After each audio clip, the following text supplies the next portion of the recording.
drifting through the pleasure quarters like a soft breeze. The pipa, with its pear-shaped body and bright, fluid notes, was the most familiar voice of the night. Courtesans plucked its strings with fingertips, hardened by practice, yet softened by grace, producing melodies that could shift from playful to melancholic with a single change of tempo. Alongside it, the guqin offered deeper, more meditative tones, slow, trembling vibrations that seemed to resonate directly in the chest. Guests who closed their eyes often swore they could hear mountains, rivers, and vast open skies within its unhurried rhythms. Bamboo flutes added another layer, carrying warm, breathy notes that floated above the district like birds crossing a dusk sky. Small ensembles sometimes gathered spontaneously in tea houses or pavilions, blending instruments the way calligraphers blend ink. The result was not a performance meant to dazzle, but an atmosphere meant to envelop, each note placed with care, each silence allowed to breathe. Calligraphy offered a different kind of quiet magic. Courtesans kept inkstones ready at all times, along with brushes of wolf, rabbit, or goat hair selected for specific strokes. When a guest expressed interest, a woman might kneel beside a low table and grind ink slowly, allowing its fragrance to rise before guiding the brush across fresh paper. The act was meditative, its beauty lying not only in the finished characters, but in the fluid motion of wrist and arm. Some wrote classical verses. Others painted free-flowing characters meant to match the mood of the evening. Guests often found themselves mesmerized, not by the meaning of the words, but by the serenity of the process, the way each stroke seemed to gather emotion and release it with controlled precision. To witness music and calligraphy in Kaifeng's floating world was to understand that artistry here was not ornamental, but essential. It created moments that required nothing but presence. And in a world where so much of life rushed forward relentlessly, these arts invited guests to pause, to breathe, to listen, to watch ink bloom on paper and realize that beauty could be both delicate and enduring. The pleasure quarters of Kaifeng were shaped as much by those who visited them as by those who performed within them. Each night drew in a mosaic of personalities, scholars, merchants, government officials, travellers and dreamers, all seeking something different, yet all softened by the district's gentle spell. Here, status blurred, titles lost their stiffness, and people met one another not through rank, but through mood, curiosity, and shared appreciation for subtle beauty. Scholars were among the most common visitors. Many had spent the day buried in the rigours of preparing for the imperial examinations, a system that demanded perfect memory, flawless reasoning, and endless discipline. By the time evening arrived, their minds ached with Confucian classics and bureaucratic anxieties. In the floating world, they found release tea houses became their temporary academies, where debates flowed more freely, and courtesans, skilled in literature, offered insights that surprised even the most confident young intellectuals.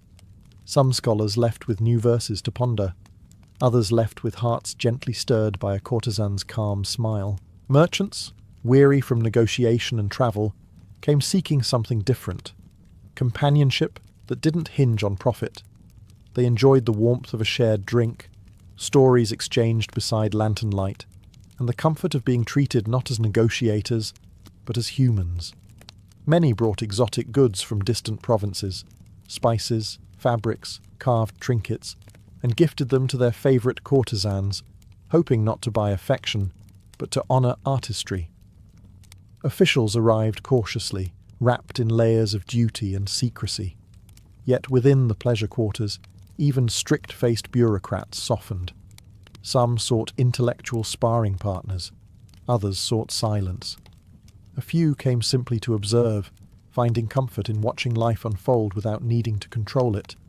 The courtesans understood how to navigate these men, listening without judgment, offering empathy without obligation. Then there were the wanderers, individuals with stories the road had shaped, soldiers between assignments, monks passing through the capital, entertainers from other cities, and young dreamers unsure of their place in the world. They came without expectations, content simply to sit beneath lanterns, sip warm tea, and feel part of a wider, gentler human tapestry. What bound all these groups together was a shared desire for refuge. The pleasure quarters were not an escape from responsibility, but a pause from its weight, a place where emotion, beauty, and conversation flowed freely. Here, every visitor, no matter their origin, found a small corner of belonging in Kaifeng's luminous night. As night in Kaifeng slowly thinned into the pale edges of dawn, the pleasure quarters began their quiet transformation. Lanterns, once glowing like warm constellations, flickered as their oil ran low. The music softened, conversations tapered off, and the floating world, so alive only hours before, began to fold itself gently away, like silk robes being carefully stored after an evening of elegance. The streets at this hour carried a rare stillness. The laughter and footsteps that had echoed beneath the eaves were now muted, replaced by the soft sweep of brooms and the rustle of early morning vendors preparing their stalls. The scent of jasmine and heated wine faded, replaced by the cooler fragrance of dew on stone, and the faint sweetness of steamed buns rising in nearby kitchens.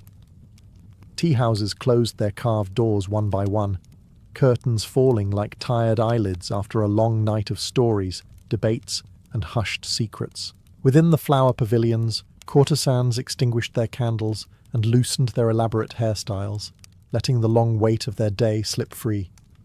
Their instruments rested on low tables, strings cooling in the morning air.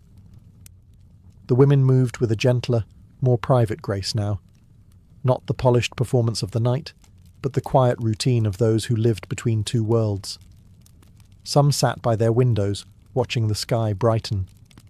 Others wrote a final line of calligraphy to settle their minds before sleep. For them, dawn marked not the beginning, but the end. Hidden gardens fell completely silent. Moonlit ponds that had reflected whispered confessions now mirrored the earliest hints of sunlight. The koi moved lazily, undisturbed by the absence of voices. The pavilions stood empty, their paper windows glowing softly, as if holding the last traces of the night's memories. Even here, the atmosphere shifted, from enchantment to rest, from intimacy to stillness, to patrons departed slowly, stepping out with the lingering softness that the district so carefully cultivated. Scholars held their robes a little tighter, thinking over poems recited hours earlier. Officials walked with lighter expressions, their burdens temporarily eased. Merchants breathed in the cool morning air, savouring the rare feeling of a night spent not in negotiation, but in gentle company. By the time the sun rose fully, the floating world had nearly vanished. The pleasure quarters appeared ordinary again, just another part of the city. Yet those who had walked its lantern-lit paths carried something with them, the sensation of having lived, even briefly, in a realm shaped by art, beauty, and human connection. And they knew that when night returned, Kaifeng's hidden world would awaken once more, ready to offer another evening of soft light, refined companionship, and dreams painted in music and silk. When people imagine Alexander the Great, they picture the battles, the dust of Issus, the river charge at the Hydaspes, the phalanx locked in gleaming formation. But none of those victories would have existed without something quieter, far less glamorous, yet infinitely more impressive: the logistical machine behind him. His army did not simply march across continents because they were brave. They marched because every step was calculated, because the supplies flowed, because the system worked. From the moment Alexander left Macedon in 334 BCE, he wasn't just leading an army, he was commanding a moving city of nearly 40,000 men.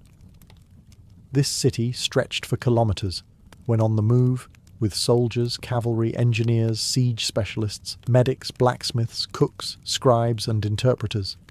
Behind them came thousands of animals: mules, camels, pack horses, each loaded with tools, food, spare weapons, and medical supplies. The army had no trucks, no engines, no radios, yet it coordinated movement across some of the harshest terrain on Earth, with a precision modern militaries still study.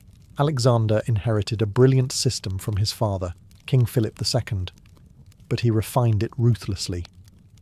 The army travelled light, extraordinarily light for its size.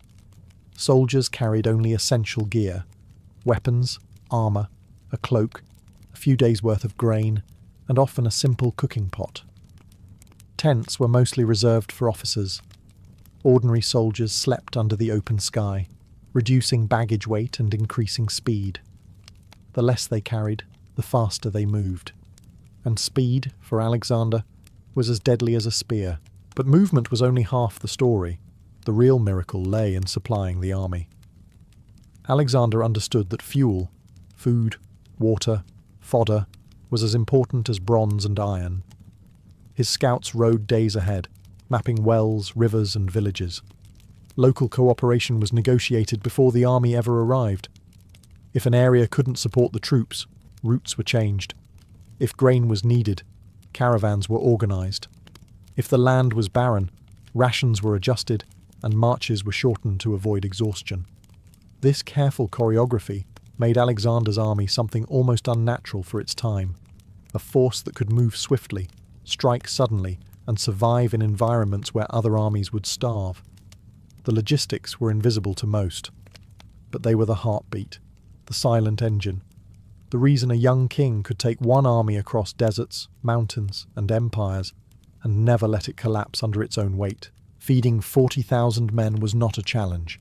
It was a crisis waiting to happen every single day. Alexander's commanders understood this better than anyone.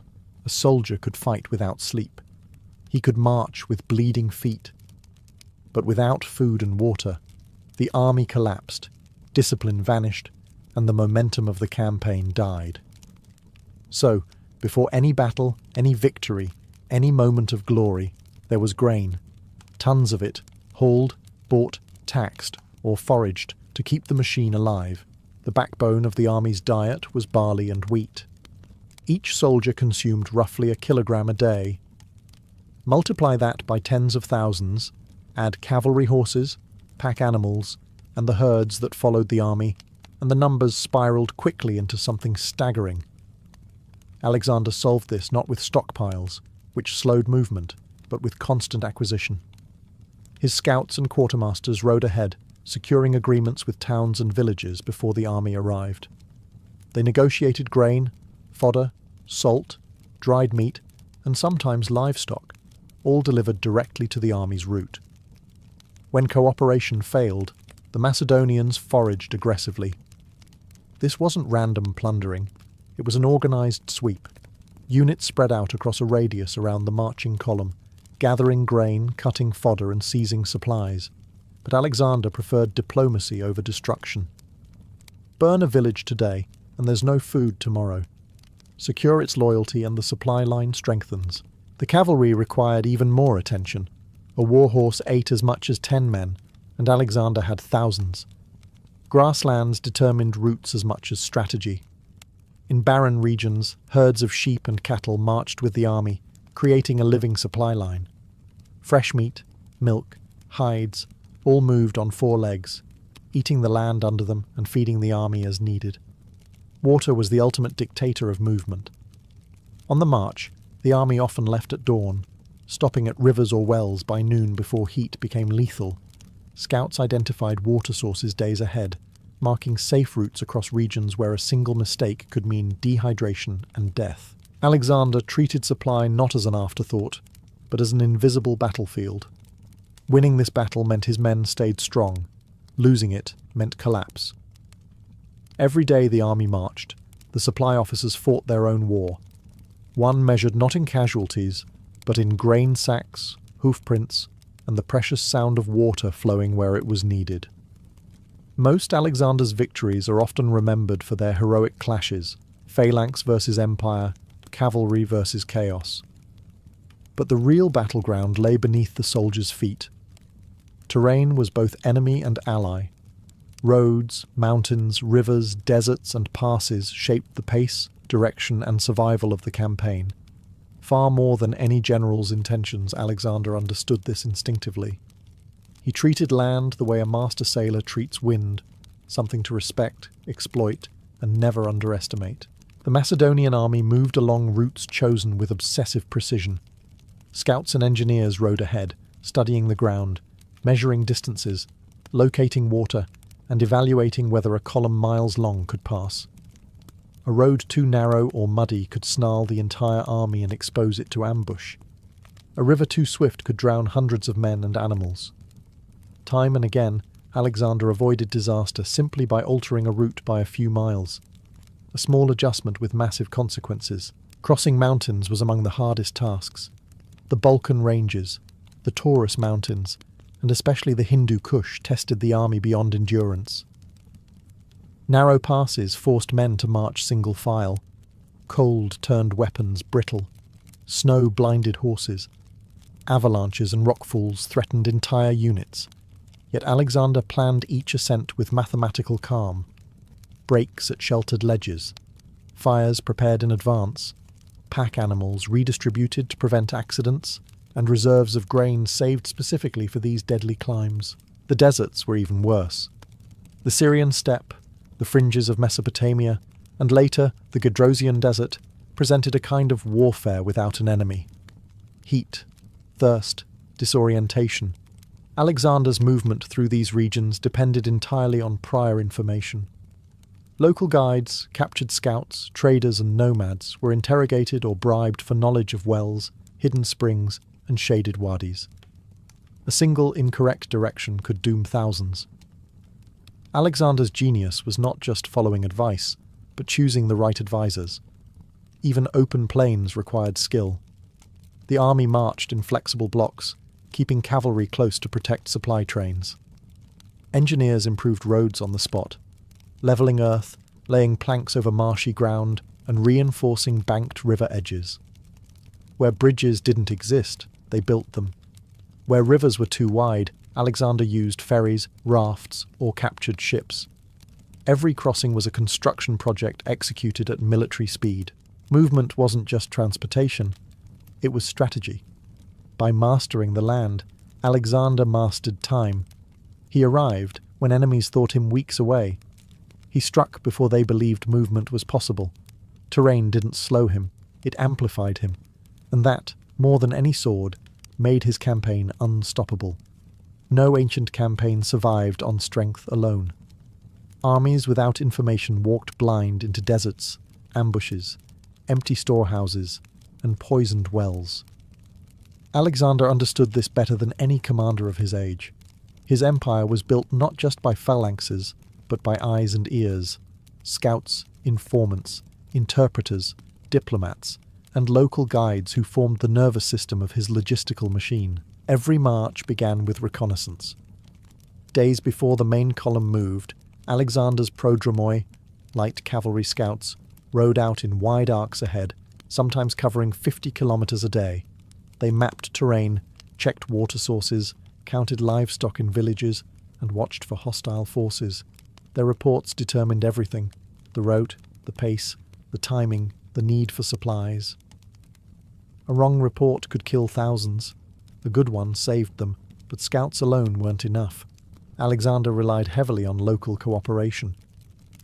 In Asia Minor, he negotiated with Greek cities who gladly opened their gates. In Syria and Mesopotamia, he made deals with caravan traders who knew every well and oasis. In Bactria and Sogdia, he turned captured tribal leaders into guides rather than enemies, offering them positions, wealth, or amnesty. Alexander understood something simple but rare for his time. A coerced guide tells you where you want to go. A willing guide tells you where you need to go. Linguistic intelligence was crucial. The army employed interpreters skilled in Persian, Aramaic, Egyptian, and dozens of regional dialects. They questioned villagers about food stores, asked shepherds about mountain passes, and listened to merchants' rumours about enemy movements. Sometimes Alexander himself conducted interrogations. His curiosity was legendary. A single shepherd, a caravan driver, even a child who knew where a hidden spring lay could determine whether the next day's march ended in success or disaster. Diplomacy served logistics as much as strategy. Alexander frequently sent envoys ahead of the army to negotiate supplies, request safe passage, or intimidate local rulers into cooperation. Cooperation meant food and water. Resistance meant scorched earth and starvation.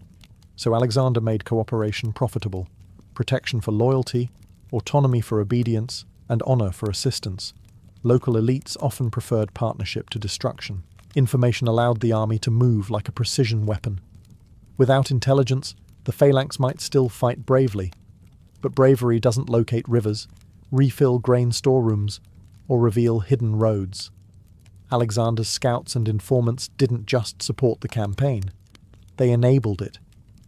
They turned the unknown into the predictable, and the predictable into victory. Battles may have defined Alexander's legend, but sieges defined his endurance.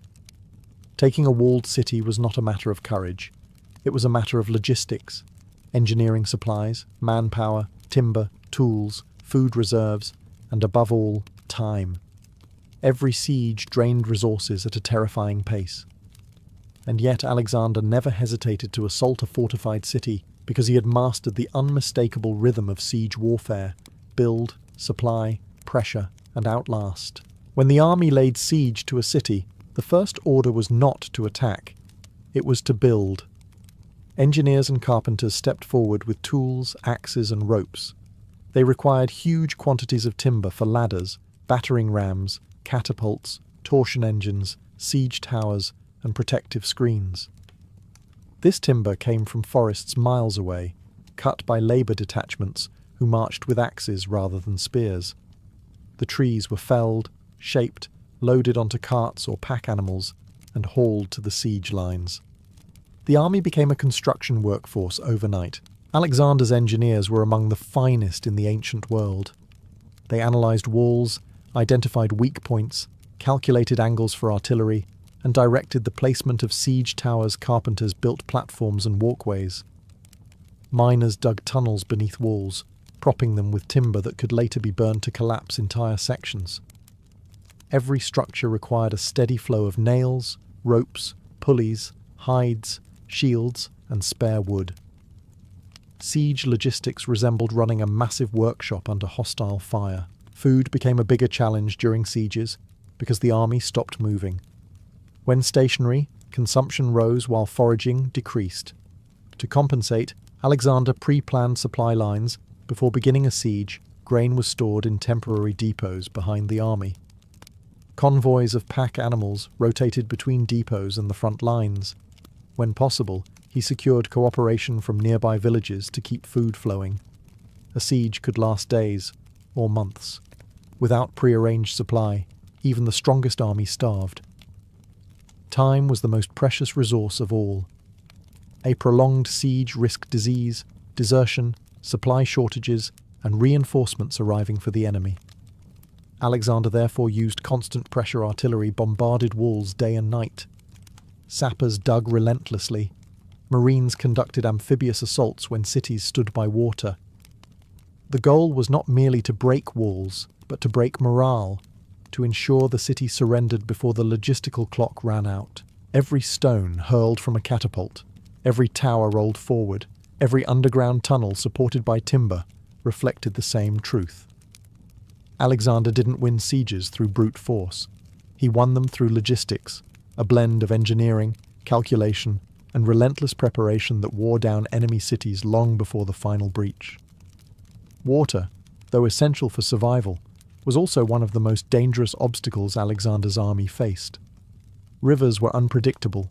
Floods could wipe out camps, currents could sweep away cavalry. Wide crossings could split the army, leaving half exposed to ambush.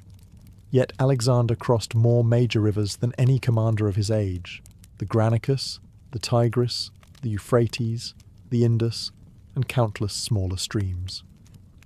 Each crossing was less a simple march and more a logistical miracle of coordination, engineering, and timing. The first step was reconnaissance. Scouts measured depth, speed, bank stability, and possible fording points. Engineers then determined the safest method. In shallow rivers, soldiers crossed in tight formations, shields linked to break the current. Horses swam beside them, guided by reins held high. But deeper rivers demanded ingenuity. Alexander used ferry boats and makeshift rafts whenever possible. Local vessels were seized or hired. Horses were ferried across on barges or made to swim, guided by handlers paddling alongside. The army lashed reeds, logs, and inflated animal skins together to create buoyant platforms capable of carrying siege equipment, carts, and grain.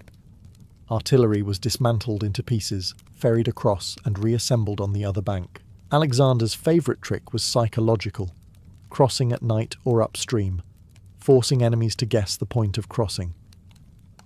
At the Tigris, the army crossed under cover of darkness, shields strapped to their backs as flotation devices.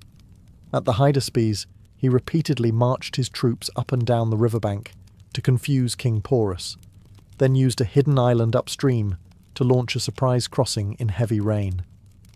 Maritime logistics expanded dramatically once Alexander controlled the Phoenician ports. Sidonian and Tyrian shipwrights built and repaired vessels for him. Fleets carried grain, siege equipment, and reinforcements along the Mediterranean coast, making coastal marches far safer. Later, in Mesopotamia and India, river fleets became floating supply depots. Boats escorted the army, carrying tons of grain, medical supplies, extra weapons, and even replacement horses. These fleets turned rivers from obstacles into highways. Storms, however, were relentless enemies. On some occasions, Alexander halted movement for days, waiting for currents to calm or for engineers to build stronger rafts. He understood that rushing a river crossing could destroy an army faster than any enemy general.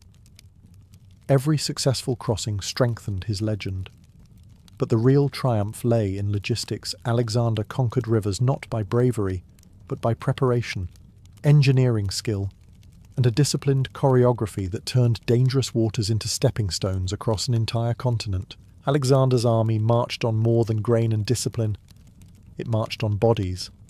The human engine powering his conquests was constantly under threat from exhaustion, wounds, disease, and fear. Keeping tens of thousands of men healthy, motivated, and mentally stable across years of non-stop campaigning required a logistical strategy as sophisticated as feeding them. Alexander's brilliance lay not only in tactics, but in understanding that an army's spirit could shatter long before its supply lines did. Medical logistics began with trained personnel. The army included physicians, herbalists, and surgeons who travelled with the baggage animals. Their tools, bronze scalpels, cautery irons, bandages, herbal mixtures, and splints, were carefully packed and restocked whenever possible. On the march, medics treated blisters, infections, and fevers. During battles, they formed mobile stations where wounded men were carried by comrades or slaves. Alexander set a cultural tone. Medical care was honourable, not shameful, and a wounded soldier was never abandoned. This alone saved countless lives. Water safety mattered as much as surgical skill. Polluted wells could wipe out entire companies. Scouts tested water sources before the soldiers drank. If water was questionable, it was boiled, filtered through cloth, or mixed with wine to kill bacteria. A surprisingly effective ancient method. In deserts, dehydration became the enemy. Alexander famously poured out a helmet of offered water in front of his troops, showing he would not drink what they could not share. Moments like this fueled morale more than any speech. Morale itself was a logistical resource. Alexander knew that men who believed in the cause marched further, fought harder, and endured suffering with fewer complaints. He cultivated loyalty deliberately, sharing meals with common soldiers, fighting at the front, honouring the dead by name, and distributing spoils generously. After victories, he held games, feasts, and religious ceremonies to remind the army that their suffering had purpose. Rotations were another quiet tool. Alexander allowed units to rest, repair gear, and recover when others took the lead. In winter, he often paused large operations entirely, sheltering the army in cities or fertile lands where food and warmth were abundant. These breaks prevented burnout, something many ancient commanders overlooked. Exhaustion was always lurking. Heat stroke, frostbite, dysentery, and infections killed more soldiers than swords. but Alexander minimized losses by caring for his men as the true assets of the campaign. Logistics wasn't only about moving supplies. It was about maintaining the human core of the army, a force that followed him not out of fear, but belief. Alexander's empire in motion could not function without communication.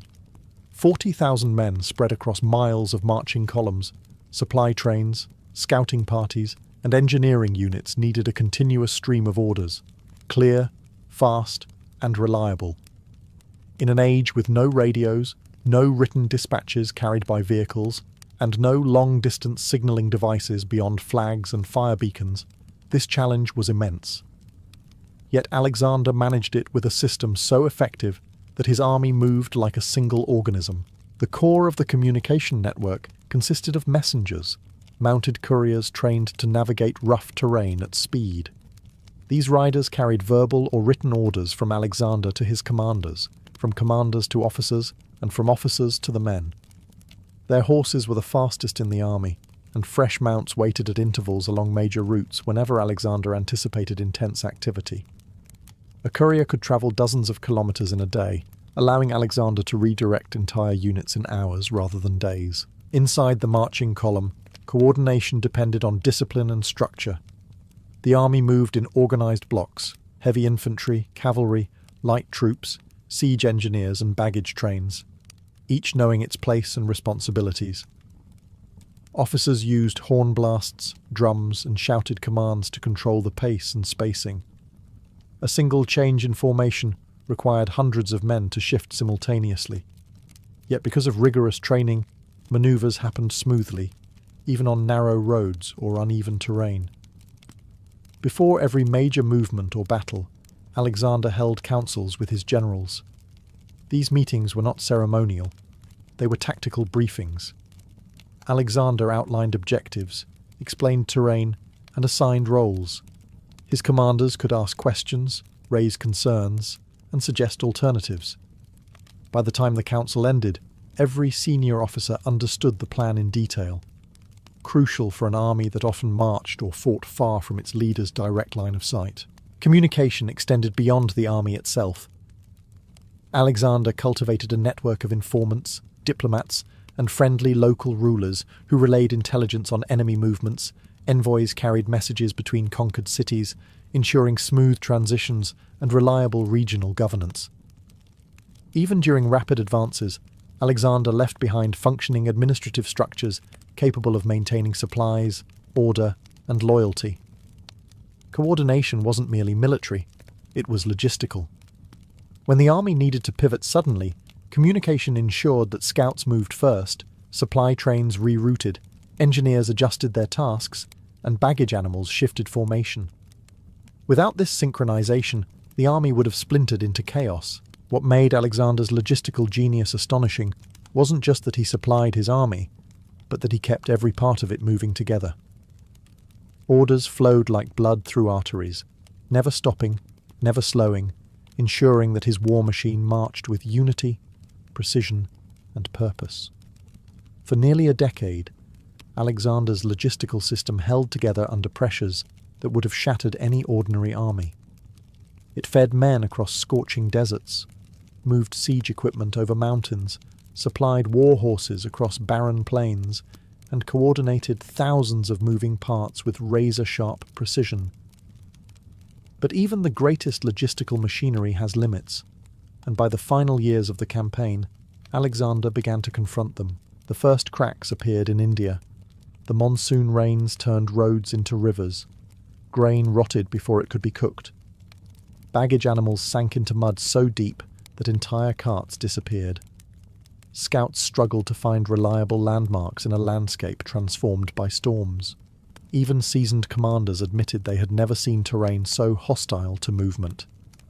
Every kilometre forward felt like a negotiation with nature. Then came the emotional strain. The army had marched for years, far longer than any soldier had expected. Homesickness became its own logistical threat.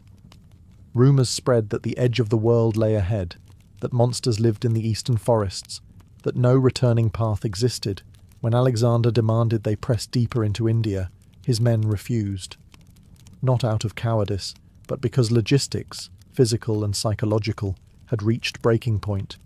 Food was unreliable, weather was punishing, and morale was dangerously thin.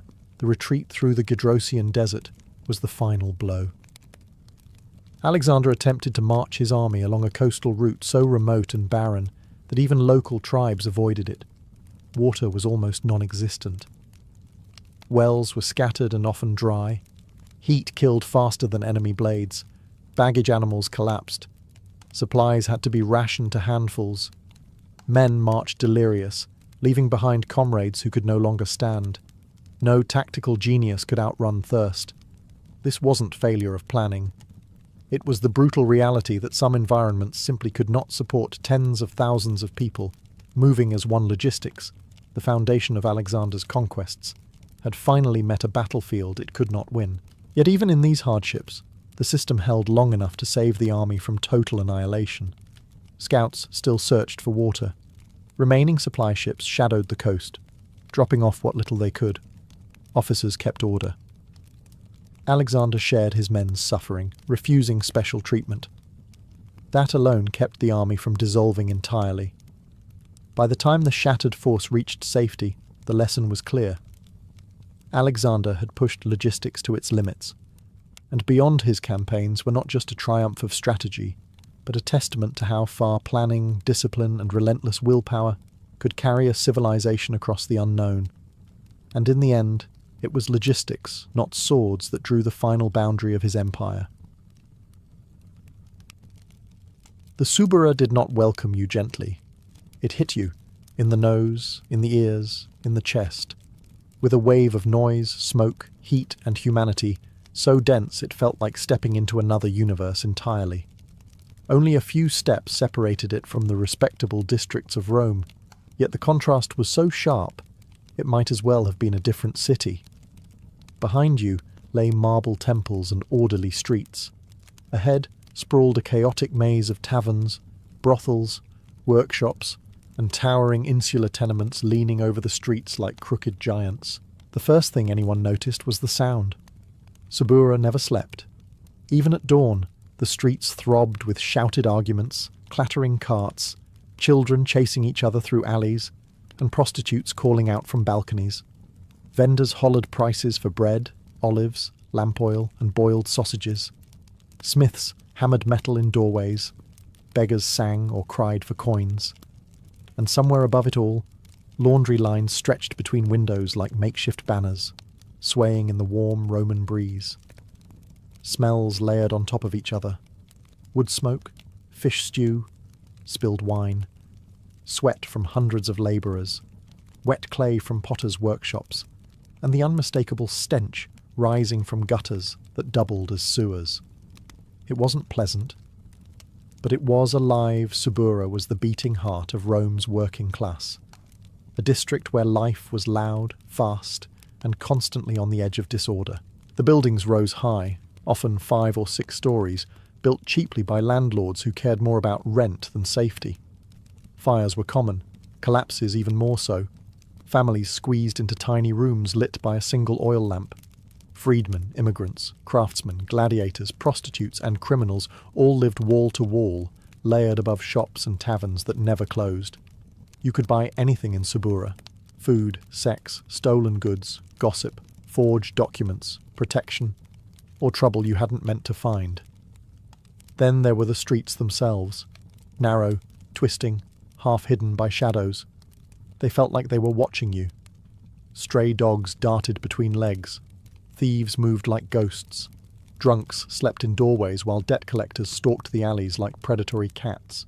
Every corner whispered a rumour or held a secret. To the elite, Subura was Rome's shame. To the poor, it was home. To travellers, it was overwhelming. But to Rome itself, it was essential. A place where the empire's labourers lived, where its gossip was born, and where its pulse beat loudest. Entering Subura meant entering Rome's raw truth. If the Subura had temples, they weren't built of marble. They were built of cheap wood, cracked clay, and smoke-blackened beams. These temples were taverns, the true gathering places of the district. Drinking houses stood on every corner, squeezed between workshops and brothels, glowing with lamplight day and night. They were always full, always loud, always trouble waiting to happen. Inside, the air was thick enough to taste. Smoke from oil lamps mixed with steam rising from boiling pots of stew, and the sour reek of old wine soaked into wooden walls. Patrons sat shoulder to shoulder on benches, shouting over one another, slamming clay cups, laughing, arguing, flirting or plotting. A tavern in the Subura wasn't just a place to drink. It was a marketplace of stories, rumours, insults and opportunities. Cheap wine flowed constantly, watered down but served in endless clay cups. Stronger stuff, imported from the provinces, unofficially, was available if you knew who to pay bread dipped in garlic oil, bowls of lentils, sausages sizzling on iron pans, and fried fish from the Tiber were the standard fare. Food wasn't meant to impress. It was meant to keep labourers standing for another day of hard work. The tavern owners knew their clientele well. Posts were driven into the bar to chain drunk troublemakers. Bodyguards lounged near the entrance, ready to throw out thieves pretending to be customers. Prostitutes drifted from table to table, offering a smile, a conversation, or far more if the price was right. Gamblers tossed knucklebones in the corners, gathering small crowds as arguments flared over every dice roll. Above all, the tavern was Rome's gossip furnace. News travelled faster here than in the Senate. If a politician had embarrassed himself, Subura knew. If a gladiator had refused to fight, Subura whispered about it. If a wealthy merchant's daughter had run off, Subura had the details within hours. Drunken speech loosened secrets, and the tavern keepers remembered everything. Fights broke out often, sometimes from insults, sometimes from pickpockets caught in the act, sometimes simply because someone had one cup too many. But violence was almost routine here. The crowd parted, the fists flew, and then, as quickly as it started, it stopped. Someone bought wine to restore peace, and life flowed on. In Subura, taverns weren't distractions. They were the soundtrack of the district. Noisy, smoky, crowded places where Rome's working class laughed, bled, schemed, and survived. When the sun dipped behind Rome's hills, the Subura didn't quiet down. It sharpened. The night brought a new kind of energy, thicker and more dangerous than the daytime chaos. Oil lamps flickered to life, throwing long shadows across crooked streets. From behind painted doorways and beaded curtains came the soft murmurs and bright laughter of Rome's most infamous profession, the brothels of the Subura. Brothels came in every form. Some were little more than a single room behind a tavern, where a mattress on the floor and a curtain for privacy passed as comfort. Others were multi-room establishments run by experienced leni, madams who knew how to handle clients, bribe guards, keep peace between rival pimps, and squeeze money from customers who claimed they were broke. The wealthiest brothels offered mosaics on the walls, perfumes in clay jars, and women or men dressed in fine linen.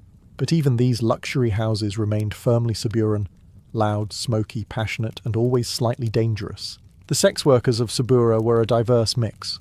Some were slaves working off debts or fulfilling the orders of their owners. Others were freedwomen or freedmen who had chosen the trade because it offered more coins than weaving, hauling or street selling. A few were runaways, fugitives, or people whose families had abandoned them to survive as they could. They came from Greece, Syria, Egypt, Gaul, and every corner of the empire.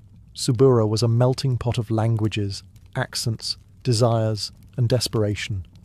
Their windows had little painted signs, sandals for women, phalluses for men, masks for variety shows, and lamp symbols indicating rooms available.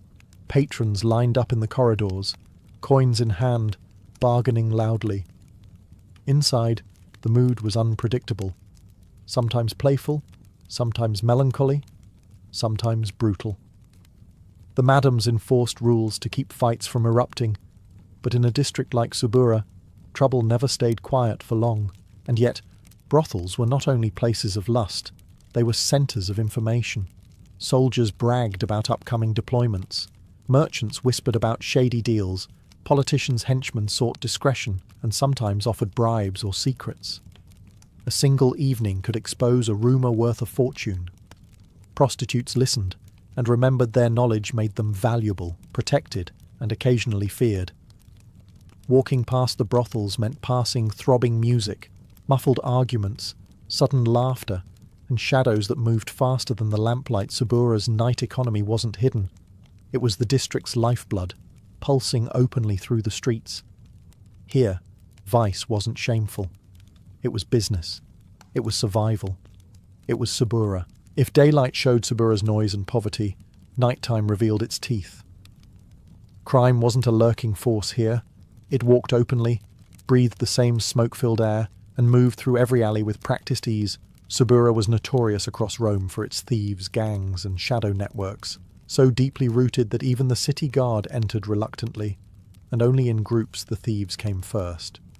Pickpockets slipped through crowds like fish darting through reeds. Children often learned the craft before they learned letters.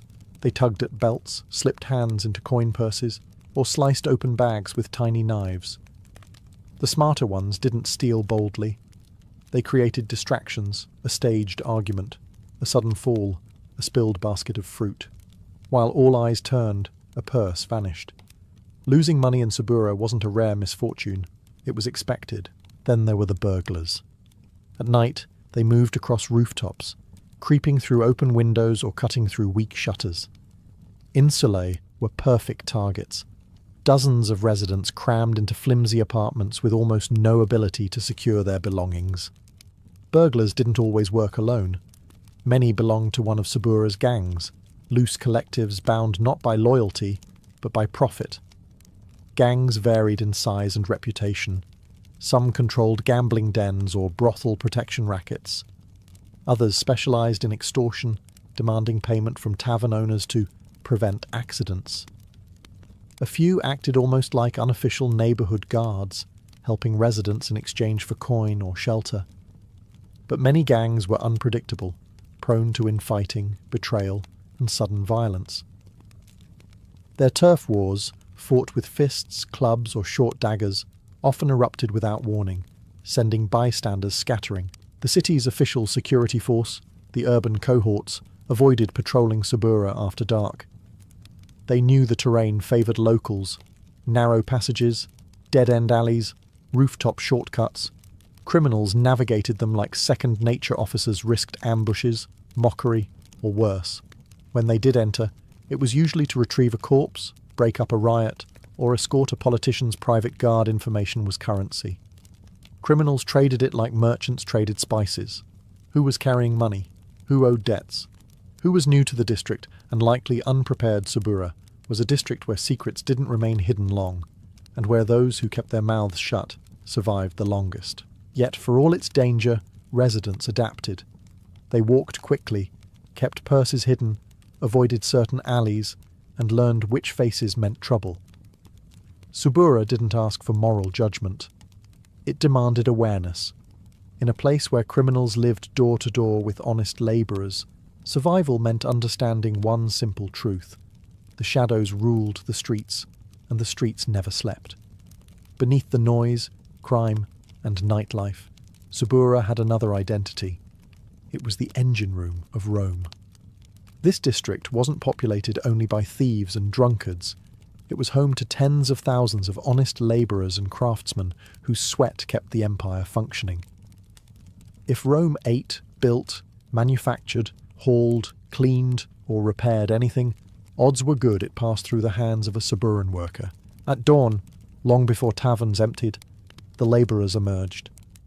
Men carrying baskets, ropes, bricks, clay pots, and tools filtered out of the insulae like a river of exhaustion. Porters headed toward markets and warehouses to haul sacks of grain, amphorae of wine, or crates of fish. Builders marched to construction sites carrying chisels and mallets, ready to carve stone or mix mortar under the burning sun. Carpenters, metalworkers, leather tanners, and cobblers opened their workshops, small rooms lit by a single lamp where the air smelled of sweat, burning charcoal, and raw materials. Women worked just as hard. Many spent their days washing clothes in public basins, grinding grain, weaving wool, or selling vegetables on street corners. Some cooked simple meals to sell: bowls of porridge, bread with cheese, figs, boiled chickpeas, or salted fish. Children helped, carrying water, tending fires, or shouting prices to attract customers. In Subura, work began early and ended late, because survival didn't allow leisure. Craftsmen were the backbone of the district. The clang of blacksmiths shaping iron tools echoed down alleys. Potters kneaded clay at their doorsteps, shaping cups and storage jars that would be sold across the city. Shoemakers stitched sandals for soldiers, slaves and merchants alike. Every trade existed here, from barbers shaving faces in the street to scribes writing legal contracts for those who could afford literacy. Despite the chaos around them, labourers supported each other. Neighbours shared food when someone fell ill. Women watched one another's children. Water carriers offered a drink to exhausted workers for a single coin. It wasn't generosity, it was necessity. Life in Subura was too hard to face alone. Money stretched thin. Most residents lived from one wage to the next, constantly battling hunger, rent, illness, and overcrowding. But what Subura lacked in comfort, it made up for in resilience. Every face told a story of survival. Every workshop spoke of skill. Every dawn revealed a district that, despite its vice and violence, kept Rome fed, clothed, and moving. Subura wasn't pretty. But it worked, and Rome worked because of it. If the streets of Subura were chaotic, the buildings towering above them were worse. The insulae, Rome's infamous tenement blocks, loomed over the district like crooked giants, stacked floor upon floor, rising 5, 6, sometimes 7 stories high. They leaned at odd angles, creaked in the wind, and swayed under the weight of hundreds of residents. These weren't homes built with care, they were investments built with speed. Landlords wanted rent, not longevity, and the result was some of the most dangerous living conditions in the ancient world. From the moment you stepped inside an insula, you felt the pressure of life compressed into too little space. The ground floor usually housed workshops or taverns, filling the air with smoke, steam, and constant noise. Above them, narrow staircases spiraled upward, steep, uneven, and dark, even during daylight. Most residents carried a small oil lamp to avoid missteps, because one slip on those stairs could mean a broken leg, or worse. Rooms were tiny, often no more than a single cramped chamber for entire families. Furniture was minimal: a straw mattress, a wooden stool, a few clay bowls, maybe a curtain for privacy if someone was lucky. Kitchens were rare. Residents cooked with small braziers, which filled rooms with smoke and made fire a constant threat. A single spark could climb an entire building in minutes, turning an insula into a deadly inferno. Water was another struggle. Only the wealthier insulae had access to aqueduct-fed fountains in their courtyards. Most residents carried buckets up and down several flights every day, navigating crowded stairwells while trying not to spill their precious supply. Night brought another challenge: darkness. Lamps were expensive, oil even more so. Many families sat in near blackness after sunset, conserving what little they had. Noise travelled through the walls like they didn't exist. Arguments, crying babies, drunken songs from downstairs taverns, and footsteps from people constantly coming and going. Subura's insulae never knew silence. Privacy was a luxury few could imagine. And yet, despite it all, these vertical slums pulsed with community. Neighbours shared food, watched children, exchanged gossip, and protected each other from thieves. They lived stacked in layers, like the strata of Rome's struggling class: freedmen, immigrants, manual labourers, widows, runaway slaves, and the wandering poor. Dangerous, overcrowded, unstable. The insulae were the harsh reality behind Rome's gleaming marble. In Subura, life didn't just happen in the streets. It happened above them, in rickety towers where survival meant adapting to a world built upward instead of outward. If Subura had a pulse, it beat strongest in its street markets. From sunrise until long past dusk, the district transformed into a living marketplace. Chaotic, loud, irresistible. Every alleyway, courtyard, and open patch of dirt became a trading floor, where coins changed hands as fast as insults. Subura didn't have the polished marble-columned markets of the Forum. It had mud, sweat, bargaining, and survival. Vendors arrived before dawn, dragging carts or carrying baskets hanging from yokes across their shoulders. They staked out their spots with practiced aggression, arguing over inches of space. By the time sunlight touched the rooftops, the smell of the district had already changed. Roasted nuts, boiling lentils, salted fish, grilling sausages, and onions sizzling in oil. Hungry labourers crowded around food stalls, eating on their feet before heading to work. Food was cheap, simple, and filling. Bakers sold flatbreads warm from clay ovens. Fishmongers displayed their morning catch on wooden planks drenched with water, attracting cats and desperate children alike. Greengrocers shouted prices for olives, leeks, chickpeas, and figs. Women sold porridge ladled into clay bowls for a single coin. A few lucky vendors offered luxuries, honey cakes, dates from Syria, or spiced wine. But these were rare treats for special days beyond food. Subura's streets were crammed with traders, selling almost anything a Roman might need. Leatherworkers laid out sandals and belts. Tinkers displayed bronze pans, pots, and repair tools. Barbers set up stools right on the street, shaving customers while gossip flowed around them. Fortune-tellers read palms beside herbalists selling remedies for headaches, fevers, or broken hearts. Performers, jugglers, flute players, snake handlers drew crowds that blocked entire walkways. Noise was constant. Vendors shouted in Latin, Greek, Syriac, and Egyptian dialects. Buyers argued fiercely to knock a coin off the price. Children darted between legs, dogs barked. Chickens escaped cages. Somewhere in the frenzy, a thief always made his move. Markets were easy hunting grounds for skilled fingers, but Subura's street markets were more than commerce. They were the district's social arena. Women traded news as they bought vegetables. Men debated gladiator results over cups of spiced wine. Passing soldiers flirted with stall keepers. Gossip flowed as freely as smoke from cooking fires.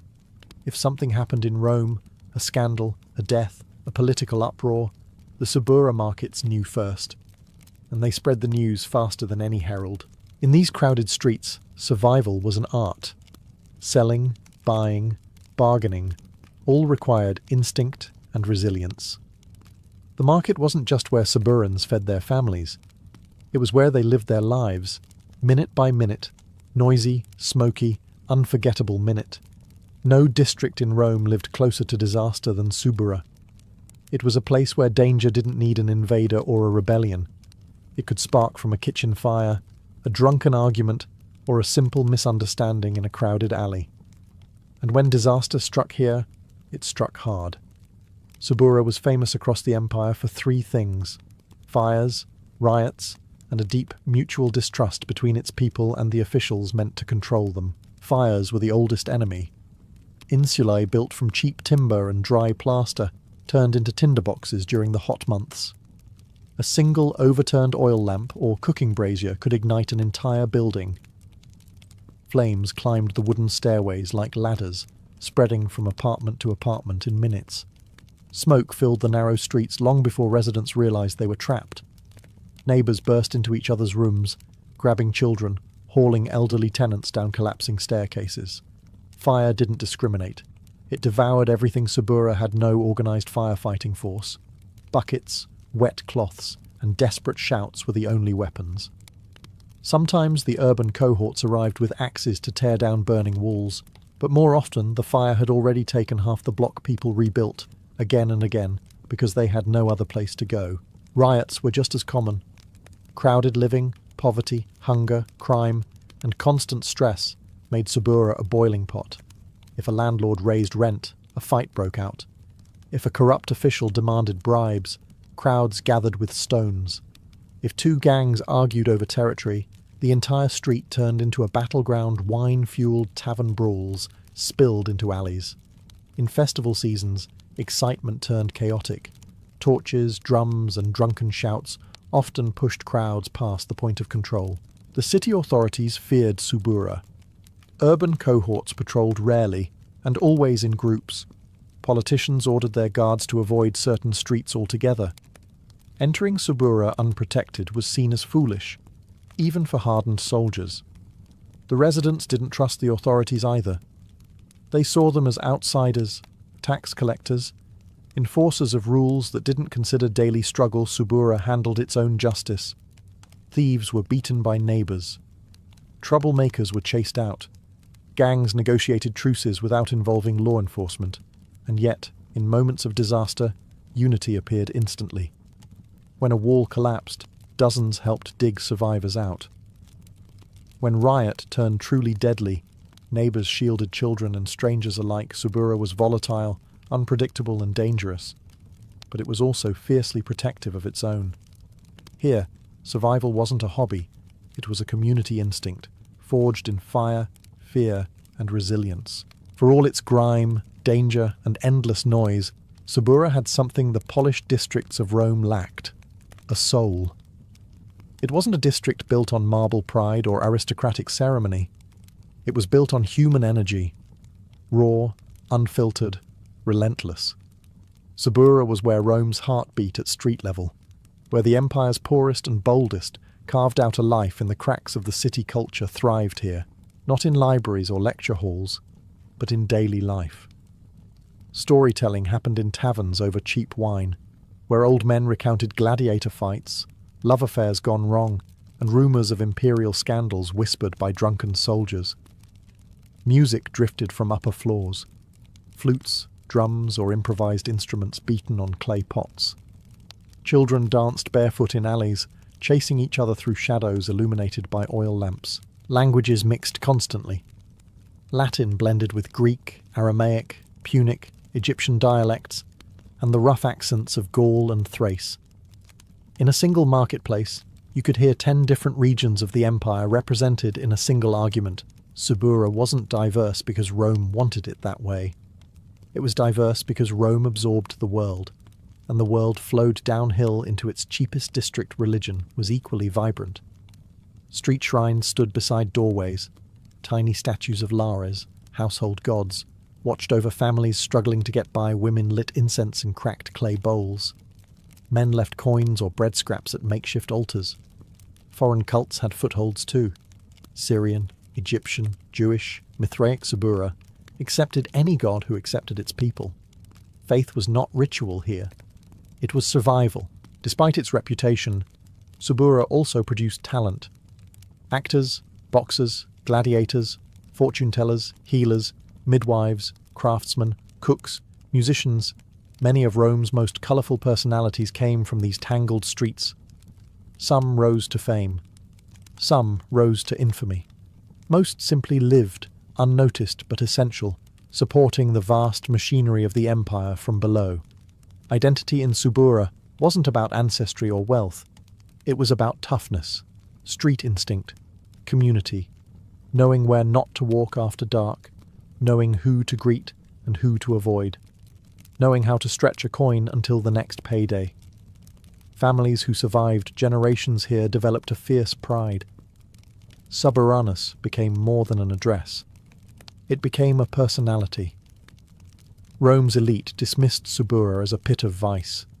But if the district vanished, Rome would collapse. Its workers built the city's monuments, fed its markets, carried its burdens, and whispered the rumours that kept its politics alive. Subura was chaotic, dangerous, and exhausting, yet completely irreplaceable. In its noise and shadows lived the true pulse of Rome.